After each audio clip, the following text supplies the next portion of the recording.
पनवेल पंचक्रोशीतील शैक्षणिक वृद्धी आणि परिवर्तनामध्ये माजी खासदार लोकनेते रामशेठ ठाकूर यांचे योगदान अतुलनीय असून अनेक गरजवंतांना शिक्षण पूर्ण करण्यासाठी आपले हक्काचे नातेवाईक वाटावे इतक्या आपुलकी आणि जिव्हाळ्याने त्यांच्या मदतीचा हात सदैव तत्पर असतो, असे प्रतिपादन रयत शिक्षण संस्थेचे जनरल बॉडी सदस्य YT देशमुख यांनी गव्हाण येथे केले. शैक्षणिक वर्ष 2026-2027 मध्ये प्रवेशित 11वी या वर्गातील विद्यार्थ्यांचा प्रवेशोत्सव समारंभ बुधवारी रयत शिक्षण संस्थेच्या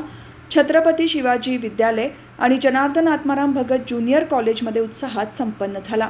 चालू शैक्षणिक वर्षातील 11वीसाठी ऑनलाईन प्रवेश प्रक्रियेच्या माध्यमातून विद्यार्थ्यांनी गव्हाण येथील उच्च माध्यमिक विद्यालयास उत्स्फूर्त प्राधान्य दिल्याने प्रवेश प्रक्रिया वेळेत पूर्ण झाली. यावेळी 12वीच्या मुलामुलींनी मान्यवरांच्या उपस्थितीमध्ये नवागतांवर पुष्पवृष्टी करून चैतन्यमय वातावरण निर्माण केले. मान्यवरांच्या शुभ हस्ते विद्यार्थ्यांना श्री रामशेठ ठाकूर सामाजिक विकास मंडळाच्या वतीने मोफत वह्यांसह गुलाब पुष्प देऊन त्यांचे स्वागत करण्यात आले. या कार्यक्रमाला स्थानिक शाळा समितीचे ज्येष्ठ सदस्य अनंता शेठ ठाकूर, विश्वनाथ कोळी, ज्युनियर कॉलेज स्थानिक शाळा समितीचे सदस्य ॲडव्होकेट राहुल घरत, विद्यालयाचे उपमुख्याध्यापक विलासराव लेंभे,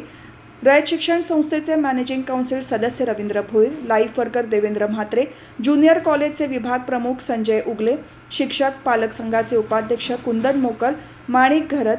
करुणा तांडेल, अर्चना पाटील, जयराम सोनटक्के, विठ्ठल सिंग पाटील तसेच ज्येष्ठ शिक्षक सागर रंधवे यांच्यासह शिक्षक, विद्यार्थी आणि मान्यवर उपस्थित होते.